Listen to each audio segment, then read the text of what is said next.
What if the key to your power rests in you dealing with your emotions? I think that is the story of Captain Marvel. She wasn't brave because she fought bad guys. Her bravery came from her ability to deal with her own self-doubt. And it's from her own emotions she found her power. Check this one out. Yoga Psych. Ancient answers for your current problems. Hi, I'm Brett, your favorite shrink, and welcome back to Yoga Psych. This is the psychology of your spirit. And today, like we talked about, we're going to learn from the story of Captain Marvel. Because it's a message that I think we've all heard all of our life, and it's a message we've all bought into, and it's a message that she discovers is wrong, and I'm hoping that you're going to discover is wrong as well. Well, I hope you've seen the movie. If you haven't, please do. I'm going to do a little bit of a recap, so I may be doing some spoiler alert for you here, but let me just kind of recap or walk you through the story real quick so you can see the key elements that you are going to need to learn at the end of this video. So the movie starts off with this young woman who is in a fugue state. That's a psychological term for someone who has amnesia, who doesn't remember their past, doesn't remember anything about them or who they are. She's in this fugue state and she is having nightmares, and the nightmares seem to be memories from their past, but they're not good memories. They're memories of falling, they're memories of failing, they're memories that feel bad. And so her natural inclination, her natural tendency is to want to avoid, push away.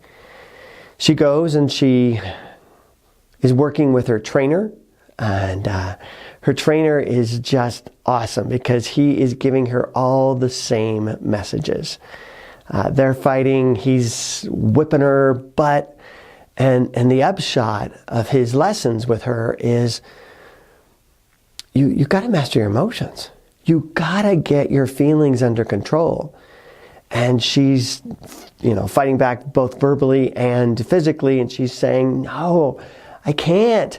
I have all these memories. And his basic upshot is, you gotta learn to shut those memories down. You gotta learn to shut those and get those feelings under control. And the implication is that, this direct message is it's your emotions, your out of control emotions that are really holding you back. Story progresses. She finally is given permission to go on a mission with the rest of the team. And while on this mission with the rest of the team, she gets captured. And the bad guys start extracting memories because she's got something in her head. She doesn't know what it is because she can't remember her own memories, but she's got something in her head that they want. They want to understand and know. And that starts helping her start triggering some more of her own memories and experiences, which just brings up more questions, right? As time goes on, I'm going to speed things up at this point. As time goes on, what happens, and this is the big spoiler alert, is that she discovers who she thinks is friends are really enemies, and who her enemies are really are her friends. And she discovers that in this process, everything she's been told is wrong. The good guys, which are now the bad guys, capture her. And she is taken back to this extreme or supreme great intelligence, which is somehow God. And the message is reinforced once again. You are nothing. You mean nothing. You have no power. You have no ability. And your emotions are out of control. You're out of control. No. My emotions aren't out of control. My emotions are my power. And then she says this great line, I've been fighting this whole time with my hands, with one hand behind my back. And then all of a sudden, she stops struggling. And all of a sudden, she taps into power, massive power. And where's the power coming from? Inside of her own feelings.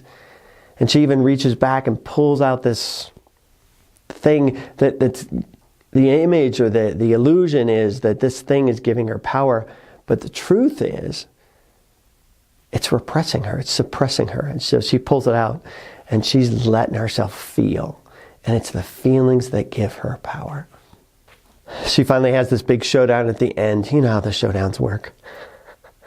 She's going to have this big showdown with her trainer, her mentor, and he wants to challenge her to a fight, but he wants to challenge her again to this fight of no emotion, of no feeling. And she's like, it kind of reminded me of Indiana Jones, where that one guy's just spinning his sword and Andy just pulls out his gun. Boom. Okay, I'm done. That same kind of thing where he's ready to fight her. He wants to fight her. And she's like, no, this isn't going to happen. Boom. And she blasts him away. And the message clearly is, no, I'm not going to fight you on your terms, because that's where I give up my power. I'm going to fight you on my terms.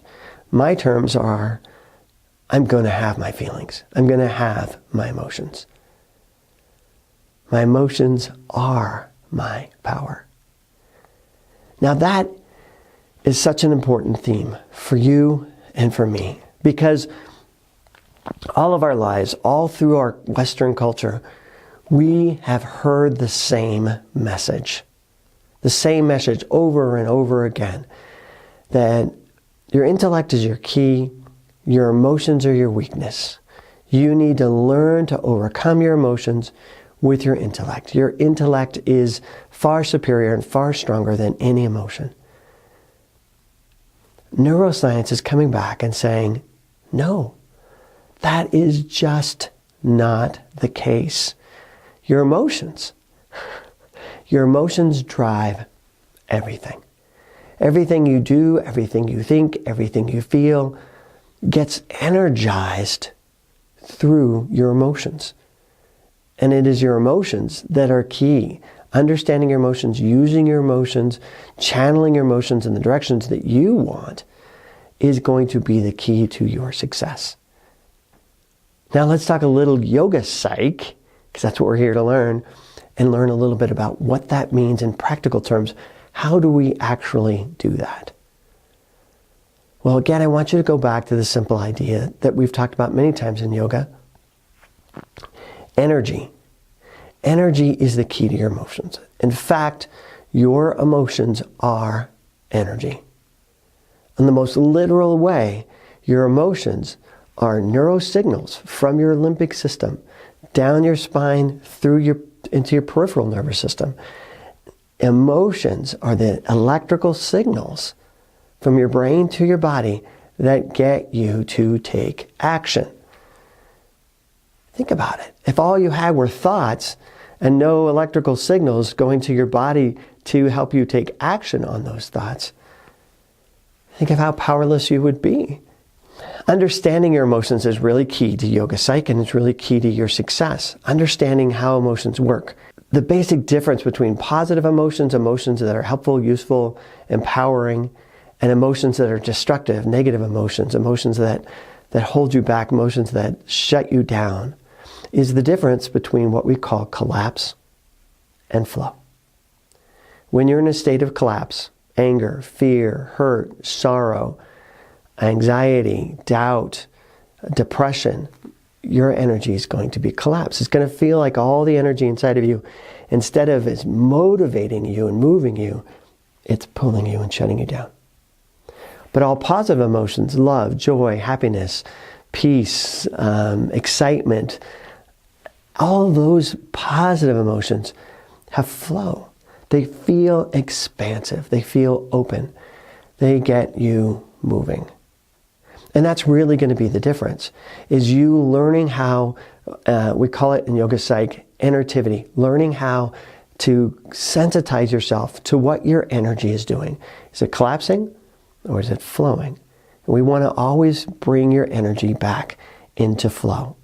So I want to create a consideration for you to play with, to begin to use for yourself.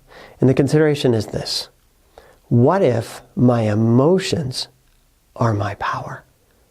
What if my emotions are my power? And I want you just this week to begin to kind of meditate on that. And that's what a consideration does, is it helps you begin to meditate on an idea or concept. And I want you to meditate on this particular idea.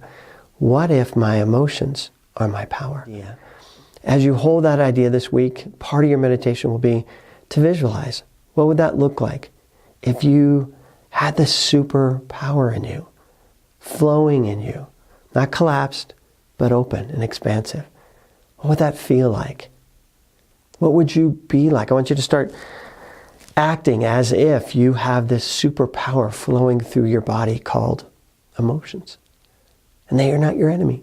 They are your friends. Practice, play with that. And again, as we go through Yoga Psych, you're going to learn more and more about how to channel that. But this week, I want you to just play with that consideration and let your emotions begin to become your friends, not your enemies. All right, again, thanks for watching. I'm Brett with Yoga Psych. Check out our website. Like if you like. Subscribe if you want to learn more. Take care. Yoga Psych. Ancient answers for your current problems.